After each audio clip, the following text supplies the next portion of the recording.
Here's part 2 of the Satie Gymnopedie. Only 7 measures are actually different in the second half, so that's what we're going to go over. The rest of it's the same as the first half. So let's take a look at where it starts to change. Starts to change here. I said this is 7 measures from the end. We're going to start here just to take a look at the difference in this melody. And just doing these 3 measures to start. So the right hand, and remember the right hand will also play the top of these 4-note chords. So it's going to need to actually play that A there. And so for the beginning, D, G, and then F, natural with that A. And then, let me show that again.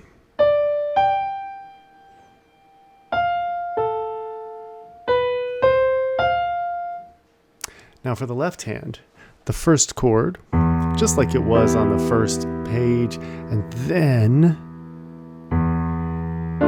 we get a D minor chord, and then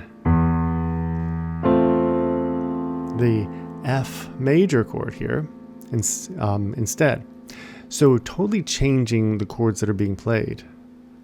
Let's try that left hand again.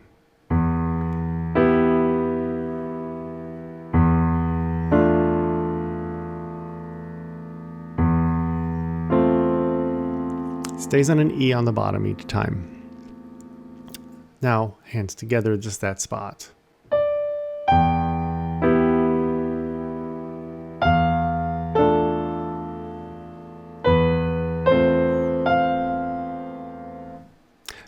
Now let's look at the last line on this. Now, if you have another copy, all of this may actually be on the very last line already. I'm going to zoom out just a little bit so you can see all of this last line on my page here.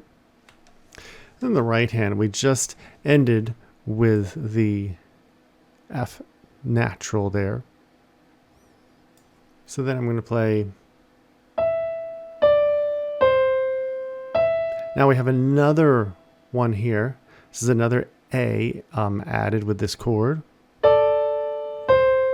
Let's look at that again. And then the last part. Now this chord looks the same, but this last chord, it ends with a D minor chord. Now the left hand.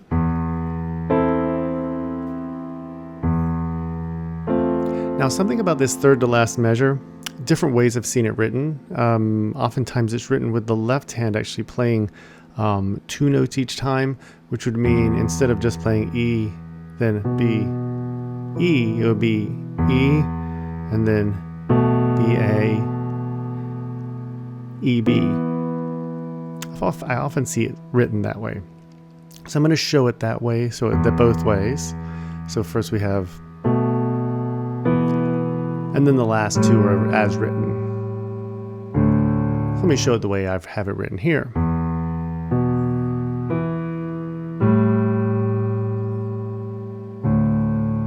There is no wrong way to play it. Just because the notes are written in one place doesn't necessarily mean you have to use a certain finger or a certain hand. You just need to get the point of the music across.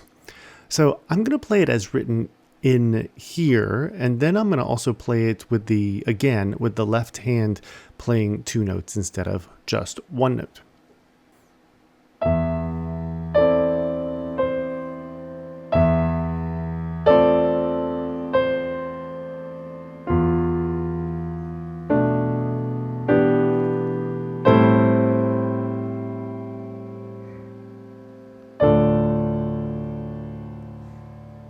Now with my left hand playing 2 notes in this measure for each of the quarter notes.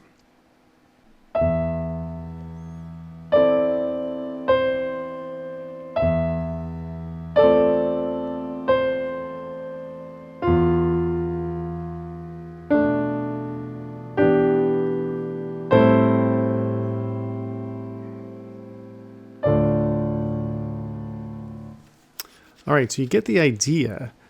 I find it actually easier, and I'm kind of used to for this, letting my right hand play more notes for that measure. But it's more often written with the left hand playing 2 notes in the bottom each time. So it just really matters more what you're comfortable with, because it doesn't really matter how many are played. If you play 2 with the right hand, one thing I will say about that is it will allow you to be able to hold the dotted half note in each hand, where otherwise you can't. So watch this. If I want to hold them, I can.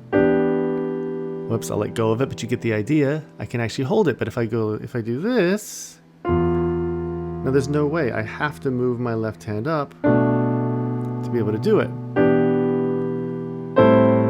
So I find the way it's written on this page here actually a more efficient way of playing it. If you have any questions for me, please let me know. I am teaching a group class on this through Take Lessons. So if you're seeing this outside of the Take Lessons videos, please go ahead and check out takelessons.com/live. I teach group classes through there, and every month I teach a different piece of music, as well as a bunch of other useful classes on technique, reading, and other musical necessities.